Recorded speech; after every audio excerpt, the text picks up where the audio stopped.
boa tarde! Como vocês estão? Tarde de frio aqui em São Paulo? Tivemos dias muito quentes e agora dias geladinhos.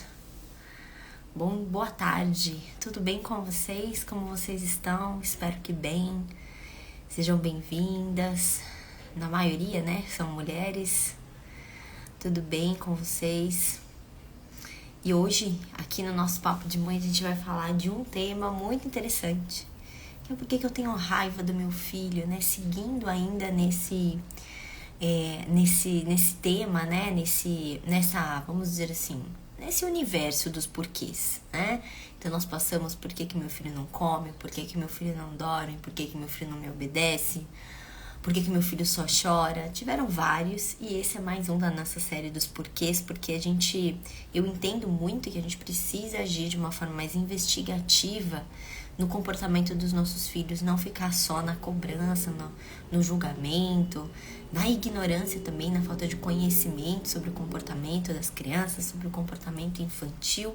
Então hoje o nosso porquê é por que eu tenho raiva do meu filho. Isso acontece frequentemente com as mães. Desliguei aqui. Pra você que não me conhece, muito prazer, meu nome é Gabriela Panzarini. Eu sou mãe do Lucas de 3 anos e 4 meses, sou educadora parental também. E eu ajudo mães, né, a tornarem os filhos obedientes, mas emocionalmente saudáveis, né? Corajosos, fortes e emocionalmente saudáveis. Então, se você não me segue aqui no Instagram. Todo dia a gente coloca um vídeo diferente, um vídeo novo, falando de coisas que são importantes nós sabermos como mães, como cuidadoras, né? Como auxiliadoras ali na nossa casa, na nossa família, na educação dos nossos filhos. Então, para que a gente tenha mais conhecimento sobre esse universo que pouco a gente aprende, né? A gente aprende a trocar fralda, a gente aprende a embalar um bebê, automático, né? A gente não aprende a educar um ser humano sem humilhar, sem chantagear, enfim, sem educação tradicional, que infelizmente tem uma coisa para dizer para vocês, não tem nada de bom. Então a gente vai falar hoje sobre por que eu tenho raiva do meu filho. Então quero dizer aqui para vocês por que é importante falar isso. É importante porque muitas mães têm receios de falar isso. E muitas vezes a gente quer tanto ser mãe, né? A gente sonha com esse momento, algumas mulheres, outras não. Mas algumas sonham em ser mãe, romantizam esse momento da vida, falam, nossa, quando eu for mãe, eu vou fazer isso, eu vou fazer aquilo, eu vou ser assim, vou ser assado, e sonha. Aí encontra uma pessoa, casa, e planeja ter o filho, a gente, né, cerca esse filho de uma série de expectativas. E quando a gente se vê sentindo raiva de um filho, é como se toda aquela expectativa caísse por terra. E a gente olha pra ela normalmente e a gente se julga. Nossa, eu estou sentindo raiva do meu filho. Que má pessoa eu sou. Que tipo de mãe é esse que sente raiva do filho? Como eu posso sentir raiva de uma pessoa que eu tanto amo? Porque eu amo meu filho. Mas por que eu tô sentindo raiva dele, então? E é difícil a gente admitir isso pro outro. É difícil a gente admitir até mesmo para as pessoas que a gente convive, né? Com medo também do julgamento, né? Se de repente eu falar pra alguém, ai, nossa, eu tô com raiva do meu filho, como que essa pessoa vai encarar isso? O que ela vai achar de mim? Nossa, queria tanto ter filho, agora tá aí, ó, com raiva do filho, que coisa horrível. A gente tem medo desse julgamento e muitas vezes a gente fica quieta. E o nosso primeiro ímpeto aqui é abafar esse sentimento, fingir que ele não existe, colocar um pano quente ou colocar a culpa no filho, né? Então a gente fala, eu tenho raiva porque ele está fazendo isso, porque eu falo e ele não me obedece, porque eu falo e ele não me escuta, porque eu já disse 1000 vezes e ele continua fazendo, porque eu não tenho paciência, muitas vezes, ou a gente repete aquilo que a gente ouviu a vida inteira. Eu tenho raiva porque eu sou assim mesmo. Eu sou brava, meu pavio é curto, eu tenho raiva de tudo, eu tenho raiva do meu marido, eu tenho raiva do meu chefe, eu tenho raiva da minha vida, eu tenho raiva da minha situação. E óbvio que eu vou ter raiva do meu filho, então eu tenho raiva do meu filho. Então, a primeira coisa que eu quero dizer aqui pra vocês é que tá tudo bem sentir raiva dos filhos. E eu vou explicar aqui pra vocês por que tá tudo bem. Por que nós achamos que a gente sente raiva do filho? Porque, na verdade, gente, existe algo dentro de nós que tá guardadinho numa caixinha, chamado de eu criança. Exato. Então, a Gabriela, pequenininha, criancinha, ela ainda existe aqui dentro. Psiquicamente, ela ainda existe dentro de nós. E essa criança, ela guarda tudo que a gente viveu na nossa infância, de bom e de não tão bom. Muitas vezes as pessoas falam, não me lembro da minha infância, mas a sua criança te lembra. Quando você passa por algum momento, você não consegue lidar com aquele sentimento, você paralisa, você não consegue impor limites, você sente raiva dos filhos, você sente raiva do marido, você é uma pessoa que se sente frequentemente infeliz com a sua vida, uma pessoa que não consegue controlar suas emoções e desconta nos outros, e espelha suas necessidades emocionais também nos outros. Uma série de dificuldades que todos nós temos. Tá guardado muitas delas lá na nossa criança interior. Porque ela passou por algumas situações em que ela não soube lidar com aquilo. E aquilo ficou paralisado dentro dela. E aconteceu o que ali? Um trauma, né? A intenção aqui hoje não é falar sobre traumas, mas é importante a gente perceber que essa raiva do filho não diz sobre o filho, diz sobre a sua criança ferida, que tá lá na sua infância adormecida dentro de você. Então, por exemplo, quando você faz um machucado, você rala, né, o braço, você passa, ralou o braço, fez um machucado. E aí o que acontece? Vai passando o tempo, vai formando uma casquinha, aí você vai lavando, vai formando a casquinha, só que aquele machucado ele nunca sara. Ele tá com a casquinha, mas ele nunca fecha. E ele tá lá, guardadinho. De repente vem alguém e coloca o dedo nessa ferida. Essa ferida, por não estar cicatrizada ainda, ela vai doer, ela vai arder, ela vai queimar, ela vai te incomodar. E quem é essa pessoa cutucando essa ferida? É o seu filho. Essa ferida é o que você passou lá na sua infância, que está guardado lá na sua criança interior. Por isso que a gente fala que o que acontece na infância não fica na infância. E o nosso corpo deixa marcas, nosso corpo emocional fica com marcas de tudo que nos acontece. E muitas vezes, esse cutucão na ferida é a oportunidade que a gente tem de falar, nossa, ainda não sarou? Nossa, eu ainda tenho essa ferida aqui, isso ainda dói em mim. Eu preciso olhar para ela. Só que o que acontece é que a maioria de nós vive uma vida achando que a ferida tá sarada, achando que a ferida tá boa. E aí alguém vem e cutuca a ferida, mas ela deixa doer, põe um curativo e segue a vida. Só que aquela ferida tá lá guardada.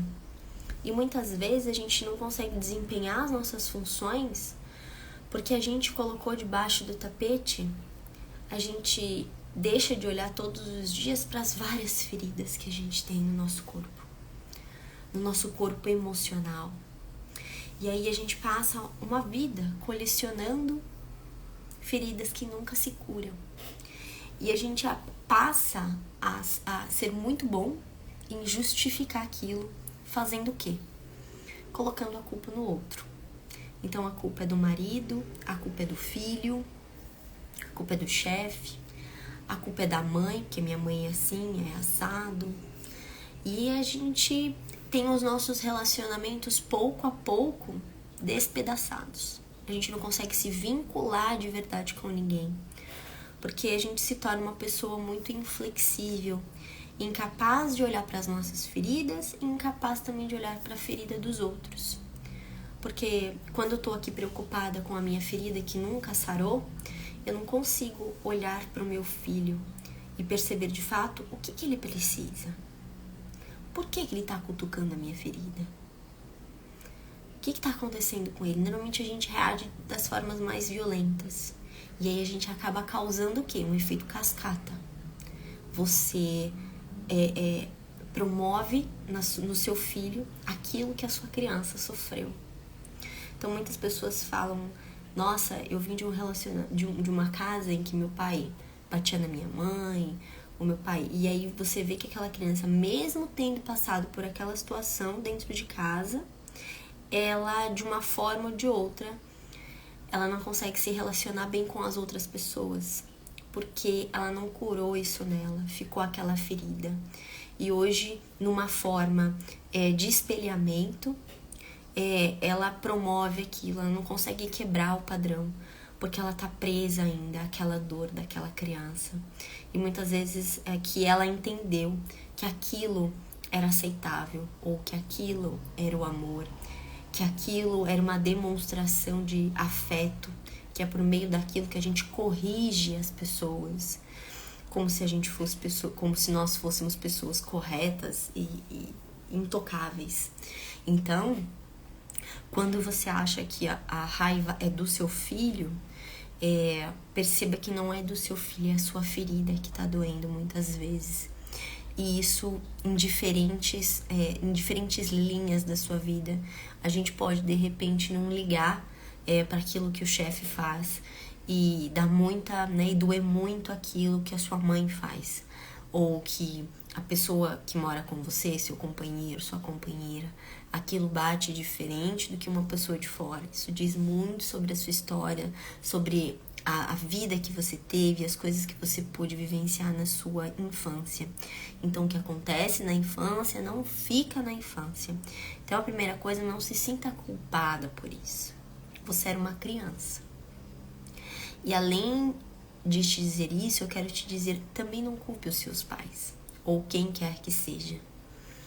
Ele fez o melhor, ela fez o melhor que ela pôde, com as ferramentas que ela pôde, com o conhecimento que ela teve, com a consciência, o nível de consciência que também ela teve. Então, o nosso lugar e o nosso papel hoje aqui não é culpar as pessoas e achar culpados, porque isso não vai levar a gente a lugar nenhum.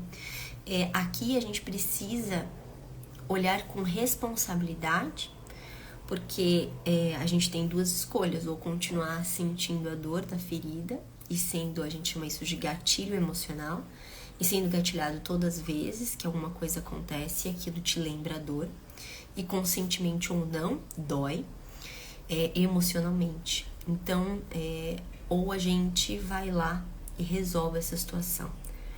Conversa com a nossa criança, a gente hoje tem terapias voltadas para isso, né? Eu passo por uma terapia assim, né, voltada à cura da minha criança interior, onde a gente vai lá e em ferramentas de hipnose, ferramentas a gente consegue se conectar com essa criança e consegue lá resolver, acolher e ser aquele adulto que nós somos hoje para nossa criança, que tá ali ferida muitas vezes, ainda esperando ajuda. E a gente pode fazer isso. Então, na verdade, é importante você rever essa sua história com muita compaixão, com muita gratidão, porque tudo foi como tinha que ser. E é difícil a gente ter essa mentalidade. Porque, nossa, tudo foi como tinha que ser, mas eu não queria que tivesse sido assim. Eu realmente não queria ter passado por muitas coisas das quais eu passei na minha infância e na minha adolescência. Eu realmente gostaria de ter tido que minha mãe tivesse agido de uma outra forma, ou que meu pai tivesse agido de uma outra forma. Só que hoje nós não estamos nesse lugar de julgamento. Nós precisamos acolher os nossos pais. Eles nos deram o que eles tinham de melhor. E nada que a gente faça hoje vai conseguir compensá-los do maior presente que eles puderam nos dar, que é a vida. A oportunidade de, num enlace, nascermos e estarmos aqui. Então, nada que a gente possa fazer hoje consegue retribuir isso, porque é uma oportunidade divina. Então, Não cabe nós hoje aqui falar, é porque eu queria que ele tivesse feito isso. Tá bom, mas não fez. Não foi assim. A experiência que você precisava não era essa. Era a que você viveu. Para que hoje você consiga jogar luz nisso e fazer disso realmente luz no caminho das outras pessoas. Eu acredito muito nisso, tá, gente? Eu acredito que das nossas dores sai a nossa verdadeira luz.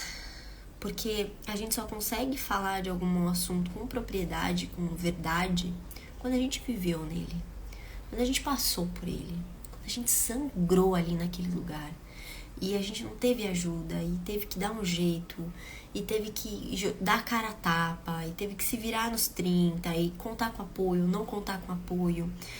Então, de fato, a gente só consegue falar de alguma coisa quando a gente senta nessa cadeira. Então, é importante que muitas vezes a gente tenha essa clareza. Às vezes as pessoas vêm dar um pitaco ou outro, né? E aí eu olho e falo, gente, você já passou por isso? Não. Então, bom.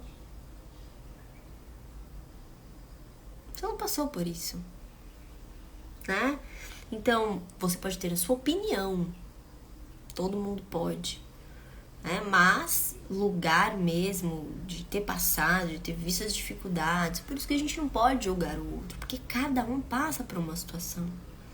Então você passou por tudo que precisou ter passado para que você fosse quem você é hoje, para que você tivesse as experiências que você tem hoje. E o seu filho, a mesma coisa. Ele sim vai passar por todas as experiências que ele precisa. Mas se nós pudermos, pouco a pouco, promovermos na vida dos nossos filhos mais experiências positivas e que vão suprir as necessidades e alavancar essa potência dessa criança para o bem, do que do outro lado. Do que experiências que vão abafar a potência, que vão prender quem ele realmente é, ou daquilo que ele realmente gosta, ou aquilo que ele realmente pensa. A gente quer que os nossos filhos pensem igual a gente, ajam igual a gente, falem igual a gente, tenham o mesmo partido político, se posicionem da mesma forma, gostem das mesmas músicas, mas eles são pessoas diferentes de nós e vão ter experiências diferentes de nós.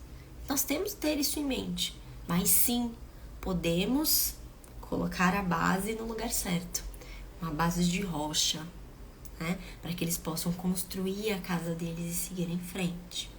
Então, muitas vezes isso aconteceu comigo. Eu falo muito aqui que um dos meus principais desafios com o Lucas foi na hora da refeição. O quanto que quando ele não começou a não comer, ele sempre foi uma criança que comeu bem, mas ele teve um período ali por volta dos 2 anos de restrição alimentar. Ele parou de comer feijão, ele não queria mais comer na mesa, ele não queria mais comer na cadeirinha, ele queria comer andando. E aquilo começou a me deixar muito angustiada. Gente, meu coração disparava. Eu falava, meu Deus do céu, eu tenho vontade de pegar esse menino e amarrar. E aí eu falei, meu Deus, o que tá acontecendo comigo? De onde que vem isso? Por quê? E aí eu comecei a entender, comecei a pesquisar, né, sobre essa fase, essa idade, por que ele tava se comportando dessa forma.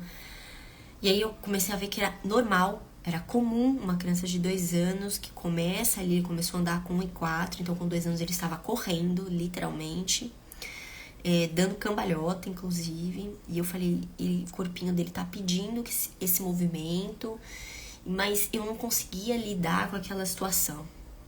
Não conseguia ficar correndo atrás dele oferecendo comida, aquilo me desgastava, eu falava, meu Deus do céu, o que tá acontecendo? Meu coração na boca, eu tinha vontade de pegar ele e forçar a ficar sentado, porque eu aprendi minha vida inteira que a gente tem que comer sentado, quietinho, que a hora da mesa é uma hora sagrada, que a gente tem que respeitar, que tem que comer tudo. E ele começou a comer menos.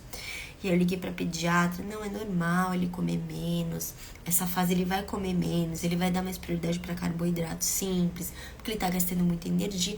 E o meu consciente sabia que isso era normal. Mas tinha alguma coisa dentro de mim que eu falava, gente, o que tá acontecendo? Teve um dia que meu marido chegou do trabalho, eu tava dando janta pra ele, eu falei, toma, dá você, porque eu não tô conseguindo mais. Tô no meu limite. E aí eu fui pro quarto, gente, eu chorei. Deixei vir, eu não sabia nem de onde tava vindo aquilo. Aquele sentimento de eu tenho que controlar ele, sabe? Eu tenho que controlar ele, eu tenho que fazer ele fazer isso. Comer quieto, parado, porque esse é o certo. Só que eu não tava confortável com aquilo, eu nunca ia fazer isso com ele, mas ao mesmo tempo aquilo me deixava totalmente desconcertada. E eu fui pro quarto, eu chorei, eu joguei tudo aquilo pra fora. E aí depois eu percebi que tinha alguma coisa ali a ver com a minha história, com as minhas lembranças da minha infância, desse momento em família, desse momento na mesa. Por que isso me vinha à tona de uma forma tão forte? E aí, depois de ter extravasado, chorado tudo que eu tinha pra chorar, eu me abracei, me acolhi, olhei nos meus olhos no espelho, conversei com a minha criança, fiz algumas respirações, falei que tava tudo bem, que ela tava segura. Conversei com a minha criança, comigo mesma, com a minha criança interior que ainda vive aqui, que passou por tudo que passou, que ouviu tudo que tinha que ouvir, mas que hoje ela tá segura. Hoje eu tô aqui e tá tudo bem, nós vamos ficar bem. E aí eu consegui sair daquele quarto muito melhor, muito mais calma e consciente de que aquilo não era sobre o meu filho. Era sobre a minha história. Era sobre o que eu tinha passado. O Lucas, ele voltou a comer na mesa? É claro que ele voltou. E ele come na mesa com a gente, ele adora tomar café na mesa com a gente, ele está aprendendo a se comportar na mesa. Mas essa foi uma fase, foi um processo que eu também tive que passar. Então perceba, se eu não tenho essa consciência, eu obrigo ele a ficar na mesa, ou eu deixo de dar comida, ou falo, então você vai passar fome, ou então, você não quer, então eu também não vou te dar fruta, ou sabe, e grita e berra e castiga a criança, ou às vezes liga a televisão para a criança ficar quieta, para a criança comer, porque é uma forma da gente anestesiar a criança para ela ficar lá apatetada na frente da televisão, comendo, abrindo a boca e mastigando, sem consciência de nada que tá acontecendo. A gente aí coloca um hábito ruim na vida da criança, mas pra gente ter o controle, né? Então quando a gente não tem essa consciência de peraí, deixa eu me afastar, viver, olhar pra minha história, perceber que é comigo, não é com ele. E aí aos poucos ele foi voltando pra mesa, e tem dias que ele quer na mesa, tem dias e tá tudo bem quando não quer, e a vida seguiu. Normalmente ele precisa ter prazer de estar na mesa. Se a gente obriga a criança a ficar na mesa, do que vale? Prazer nenhum naquilo. E aí a gente quer que a criança depois desenvolva uma relação boa com o alimento, com a hora da refeição, com a hora da alimentação.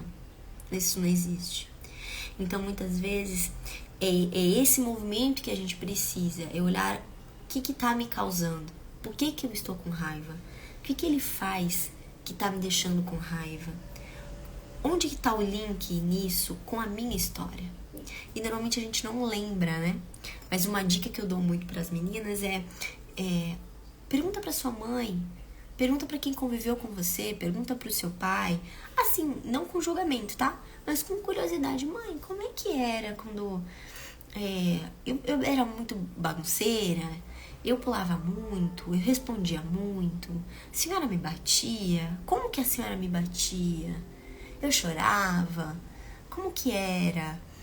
A senhora gritava muito, a senhora tinha muita paciência. E eu fiz isso com a minha mãe, né? Mãe, como é que era a hora da refeição? Como é que era? O que acontecia? E aí ela pegou pra mim e falou assim, era tudo bem. Era tudo ótimo. Vocês sentavam na mesa, sempre comeram bem, sempre comeram de tudo. Realmente a gente tem uma alimentação bem saudável. E era tudo bem. Tudo bem. Quando eu não queria comer, eu deixava lá a comidinha de lado e falava, quando vocês tiverem fome, come.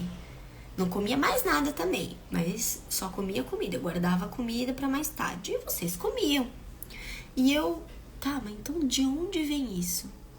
Aí eu comecei a perceber, hoje ela é avó de 4 crianças, e aí eu comecei a perceber como que ela se comportava quando ela tinha essa mesma oportunidade de convivência, ou seja, em horas de refeição com os netos. E aí eu comecei a ver como que ela se comporta com os netos. Ela fica do lado e fica dando a comida na boca, e come mais uma, e come mais uma, e come mais uma. Não, vamos comer mais uma, tá pouco. Não, vem aqui. Não, e não sei o quê. E força a criança a comer, e fica ali do lado, e usa de 10 mil artifícios, e senão não vai comer isso, senão não vai fazer aquilo. E aí eu olho e falo, é óbvio que ela fazia do mesmo jeito comigo e com a minha irmã. É claro. Mas o que acontece? Ela esqueceu. É óbvio que ela esqueceu. E aí, quando eu percebi isso, que eu vi ela fazendo isso com os meus sobrinhos, porque com o Lucas ela não fazia, né? Eu sempre me posicionei de uma forma diferente, não deixava, ela dava conta, e enfim, não tentava, mãe, não quer, deixa ele. Ah, mas você vai ficar correndo atrás dele? Não, mãe, não vou, mas ele tá muito agitado, ele passou 2 horas dentro de uma cadeirinha de carro, eu não vou querer que ele fique agora sentado pra comer, e deixa quieto, vida que segue. Então eu passei reto com ela, mas a minha irmã, né, as pessoas são diferentes. E aí aquilo começava a me desorganizar de novo quando eu via ela fazendo aquilo. E eu falava, tá aí. Tá vindo daí. Aí tá o problema, achei você. E aí não cabe a mim chegar também e falar, mãe, não sei o quê. Primeiro que eu não sou a mãe, né? São meus sobrinhos. Segundo, né, que assim, a gente precisa ter muito cuidado quando a gente vai entrar nessas questões.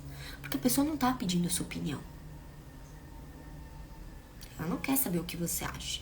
E se você se posicionar de uma forma muito entrona, a chance de você levar uma é muito grande.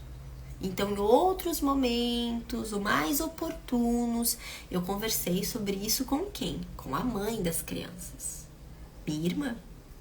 Né? E assim a gente foi melhorando um pouco essa situação. Mas isso não cabe a mim. Eu não tenho esse direito. Né? É a forma como ela acha que é correto.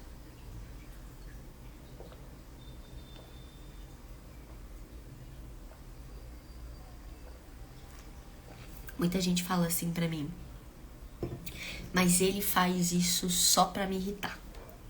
Ele faz pra me irritar. Eu falo que ele não é pra fazer, ele vai lá e faz pra me irritar. E aí tem muito da nossa visão, da nossa cultura, de achar que a criança faz pra nos irritar. Veja bem, a criança, ela é um ser, né, antropologicamente falando, né, ela é feita muito conectada com a sua essência, com o seu ser divino. Por isso que a gente fala que as crianças são muito espontâneas, as crianças falam o que pensam, as crianças dizem o que gosta e o que não gosta. E nós nos assustamos com isso muitas vezes, né? Nossa, uma criança de 3 anos fazendo isso, falando isso. Porque nós perdemos essa capacidade de falar o que achamos, de nos posicionar, de dizer o que gostamos ou não. A gente perdeu essa habilidade, mas nós somos criados por Deus. Se a gente for pensar que nós somos a imagem e semelhança, como Ele nos disse, nós vamos sim perdendo durante a nossa vida essa conexão com a nossa essência divina. E talvez essa seja uma dos grandes buracos emocionais do nosso tempo, da nossa humanidade. Perder essa conexão com o ser divino que somos. Nós somos seres espirituais vivendo uma experiência terrena.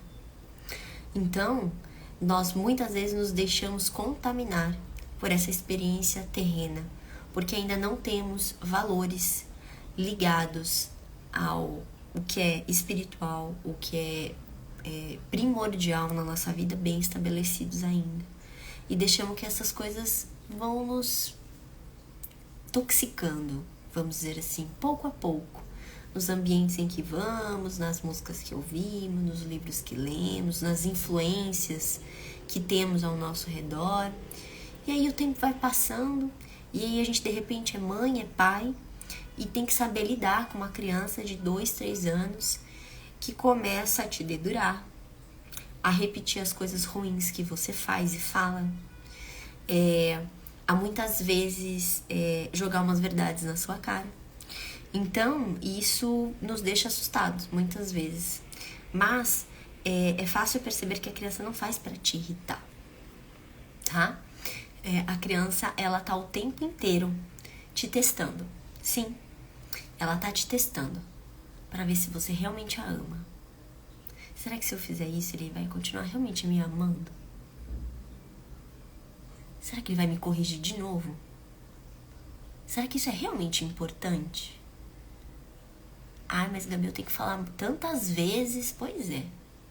Quando a gente tá aprendendo uma coisa nova, é assim mesmo. Você vai aprender uma língua nova. Inglês, espanhol, francês, italiano. Você não tem que repetir 10 mil vezes a mesma coisa?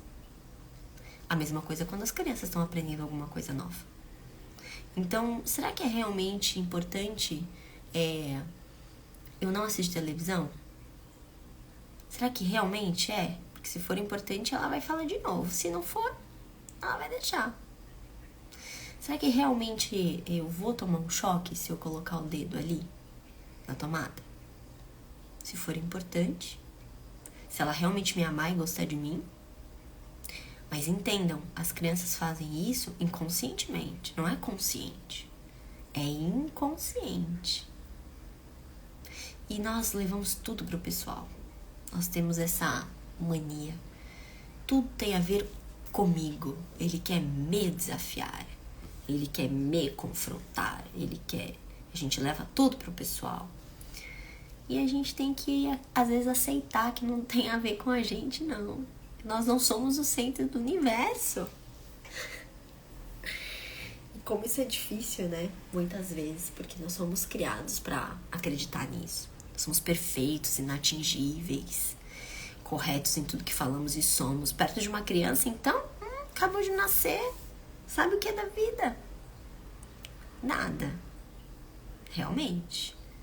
Mas ela está, atentamente te observando. E te percebendo. Será que é realmente importante? Será que ele realmente me ama? Como será que realmente ele vai se comportar para que eu copie? Porque eles repetem tudo que a gente faz. Então, quando a gente vai dar bronca num filho, e aí a gente coloca a mão, a gente bota a mão na cintura. Dali um pouco ele tá fazendo a mesma coisa. Mas não precisa nem de muito tempo. Vocês já passaram por isso? Então, muitas vezes não. Só que é de forma inconsciente. A gente tem que ter ciência, sermos cientes disso. Eles não fazem isso de uma forma consciente, tá bom? É inconsciente. E muitas vezes a gente se pergunta qual que é a forma errada de eu lidar com essa raiva que eu sinto. É realmente culpando o filho. É realmente não tendo consciência do que está acontecendo. É realmente não se autorresponsabilizando por aquele sentimento, não revendo, né? E violentando o filho. Então você promove aquela violência que você passou muitas vezes por conta da inconsciência, por conta das nossas crenças que a gente acha que tem que fazer assim porque fizeram com a gente. Então deve ter sido certo, né? Ninguém morreu, mas tá todo mundo aí cheio de traumas, cheios de dores, com distúrbios alimentares, sem se cuidar, com crenças de escassez, problemas de relacionamento com os outros, com os familiares, com os filhos, com os colegas de trabalho, sem conseguir prosperar naquilo que se prontificou fazer. Não, ninguém morreu, mas que preço estamos pagando? Que preço que a humanidade está pagando por não olhar de verdade para aquilo que importa? Então, a gente precisa refletir sobre tudo isso. E a forma certa de lidar com essa situação Primeiro, né? Comece a dar vazão para aquilo que você tá sentindo. Comece a reconhecer que você realmente tá com raiva, que você realmente tem medo dessa criança se comportar dessa forma e você depois não conseguir corrigi-lo, que você tem medo de parecer para os outros uma péssima mãe, que você tá insegura com relação a isso, que isso te dá raiva, que você não gosta de se sentir fora do controle. A gente primeiro precisa reconhecer essa dor, perceber o quanto que aquilo existe dentro de nós, né? Talvez conversar com alguém sobre isso, com seu parceiro, com uma mãe, com uma amiga, que você sabe que vai conseguir te ouvir e não te julgar. Porque nós precisamos de alguém que de fato nos dê vazão para sermos ouvidas e vistas dentro dessa situação. Então, a primeira coisa, reconheça esse sentimento que você tá tendo à tona, tá vindo à tona dentro de você. O coração acelerado, a cabeça que dói muitas vezes, tem muita dor de cabeça, tá muito no mental. Então a gente fica pensando e a gente não bota isso pra fora, não chora, não extravasa, prende. E a gente começa a ter dor de coluna, dor nas costas. Isso tudo é o nosso corpo retraindo tudo que tá aqui dentro, pronto pra explodir, tá? Então a gente precisa assumi-los. E o segundo passo é depois a gente encontrar uma maneira de colocar isso pra fora, tá? Então, muitas vezes, uma maneira de extravasar é praticar uma atividade física, dançar, bater o pé no chão, chorar, e aquele choro assim, né, de soluçar mesmo, de botar pra fora, fazer uma atividade física, pegar um peso, ir pra rua correr, colocar toda essa energia para fora, pisar o pé no chão para liberar toda essa carga de energia que fica, né? A raiva, ela tem uma função muito específica de nos colocar em movimento, de nos colocar, nos deixa elétricos para a gente entrar em ação. Ela é a atração necessária. Se a gente não tem raiva, se a gente não tem gana, se a gente não tem vontade de vencer, a gente paralisa e fica no mesmo lugar. E tá tudo bom, tudo bem, deixa a vida me levar. Tá tudo bom, não tenho raiva, não tenho raiva. Mas por dentro, o negócio tá embolado aqui, ó, na garganta. Tem dor de garganta, né? Tem problema de amígdala, tá tudo preso aqui, ó. O nosso corpo fala, nosso corpo diz. Então a gente precisa extravasar esse sentimento, encontrar uma forma de botar isso pra fora. E não tem nada a ver com o seu filho. Entenda? É sobre você, não é sobre ele. E como que eu vou corrigir esse comportamento, então, do meu filho? Você não precisa de corrigir. Você precisa corrigir isso em você. Ajustar essa rota em você. Quando a gente ajusta essa rota em nós, como a gente sabe lidar com aquela situação de uma outra vista, de um outro ângulo, as coisas mudam completamente. Não é sobre ele, é sobre você. Vou dar um exemplo. Ontem, o Lucas não queria entrar no banho. O pai dele entrou, o pai dele dá banho nele todo dia, a gente toma banho junto. Ele sempre tomou banho junto com a gente, no chuveiro. O Lucas nunca usou banheira, pouquíssimo, a primeira ou segunda vez, porque eu fiz cesárea, enfim. Tava pandemia, precisei dar banho nele na banheira, porque o pai dele, meu marido, o primeiro recém-nascido que pegou no colo foi o próprio filho. Nunca tinha pegado um recém-nascido no colo na vida. E aí lá fui eu, né, dar de banheira. Mas ele sempre tomou no banho. Aí ontem, não quero. Aí levei pro banheiro, arranquei a calça dele, não quero. Você jogou no chão, começou, não quero. Aí eu virei pra ele e falei, filho, eu quero que você adivinhe que brinquedo que eu vou pegar lá na sala pra você tomar banho. Entra lá, que eu quero que você fique escondido debaixo do chuveiro e eu vou lá pegar o brinquedo. Que brinquedo você acha que eu vou pegar? Aí ele fez assim, acho que você vai pegar o carro azul de corrida. Aí eu falei, tá bom. Ele entrou arranquei a blusa dele, ele entrou dentro do box. Eu vim aqui pra sala, peguei um outro brinquedo, né? Entrei e dei pra ele um jipezinho que ele tem.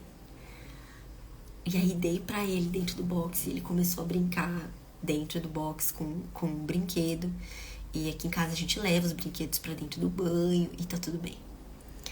Entrou e tomou banho e saiu do banho e tá tudo bem. Então, quando a gente muda a nossa perspectiva, a forma como a gente conduz a criança, passa a não ser uma birra porque ele não quer tomar banho. Ele já tava com sono, ele já tava cansado, sabe? Ele já não tava nas últimas energias. E aí a gente vai lá e consegue entender aquela situação e agir de uma forma diferente. Então, a gente só consegue fazer isso quando a gente tem uma outra visão sobre aquilo que está acontecendo. Conhece o filho, sabe que já tá no limite ali, que você precisa dar mais tornar um negócio um pouquinho mais lúdico para que ele entre na onda e faça o que precisa ser feito, que era tomar banho. Então, muitas vezes a gente também precisa ter esse feeling. E uma coisa que é muito legal nesse processo todo, que não deixa de ser um processo de autoconhecimento, é você conversar com você mentalmente. Então, quando vinha a raiva, quando vinha aquela vontade de explodir, vai contar até 10 e conversar com você. Respira. Calma. Tá tudo bem, Gabriela. Você tá segura. Essa raiva não tem nada a ver com seu filho. Aí vai vir assim na sua cabeça. Tem sim. Olha o que ele faz. Ele tá fazendo isso pra te manipular. E aí você responde mentalmente. Não tem nada a ver com ele. Ele é uma criança, ele só precisa de ajuda. A gente só precisa encontrar uma forma de ajudá-lo. Ajudar o quê? Você tem que dar banho nele logo, porque amanhã tem isso pra fazer. Você conversa mentalmente de novo com você. Sim, mas tudo tem seu tempo. Vou procurar aqui uma forma de fazer diferente, de tornar mais lúdico, de tornar mais divertido para que ele faça aquilo que a gente precisa. Converse com você mentalmente. E depois avalie. Por que eu senti raiva disso? Quando ele fez isso? Por que eu senti raiva nessa situação? Por que eu senti raiva quando ele disse alguma coisa? Quem dizia isso? O que isso conta sobre a minha história? O que isso me conta sobre a minha infância que eu não lembro? Que tá tão presa ali no trauma que eu não consigo lembrar. Não consigo trazer pra consciência. Mas o meu corpo me diz. Então, muitas vezes, a gente precisa fazer esse movimento. Por isso que é tão importante o autoconhecimento. Para que a gente possa investigar, curar as nossas feridas, colocar os remédios necessários para que essa ferida cure. E eu vou dizer aqui para vocês, cura 100%? Não. Isso faz parte da sua história, do seu enredo, das expectativas, das experiências que você precisou vivenciar para enfrentar as situações que você enfrenta hoje na vida e para ser luz na vida de outras pessoas. Mas é possível a gente colaborar para que essa ferida não doa mais. Ou doa muito pouquinho. Você vai perceber, vai dar aquela doidinha, mas você logo vai conseguir lidar com essa situação. Mas 100% não cura. Mas a gente consegue fazer muitos movimentos para que de fato isso se abrande e que você consiga conviver com isso de uma forma mais harmônica, sem gerar traumas nos seus filhos. Os nossos filhos, gente, vão ter os traumas deles, porque nós somos pessoas imperfeitas. Mas nada impede que a gente não jogue esse lixo para eles. Não pegue o nosso lixo, da nossa bagagem, que também já tem lixo dos nossos pais, dos nossos avós, dos nossos bisavós, de toda a nossa herança, né? Genética, comportamental, de crenças. E pegue tudo isso e ainda embole e bota na malinha deles. Então eles vão ter as experiências deles, vão ter os movimentos que a vida vai proporcionar, os embates, os desafios, mas o que é nosso fica com a gente.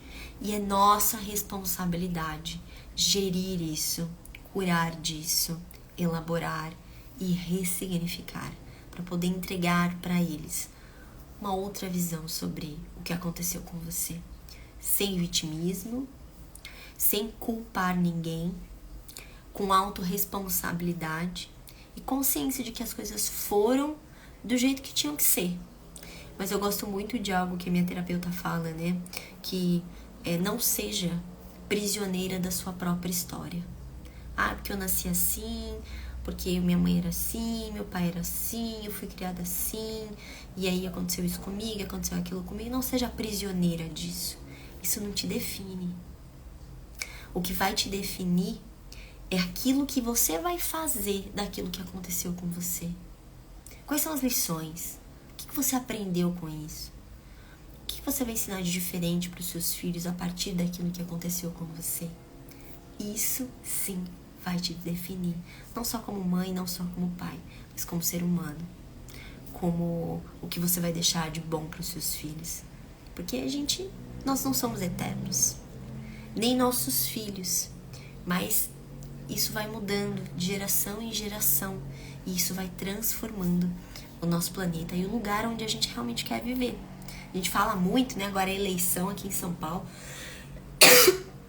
Tá uma bagunça por causa dessa eleição. Mas tem muito a ver com o que de fato a gente quer deixar plantado aqui. Então, faremos a nossa parte. O que passou, passou. É a partir de hoje. E você pode sim fazer diferente, tá bem?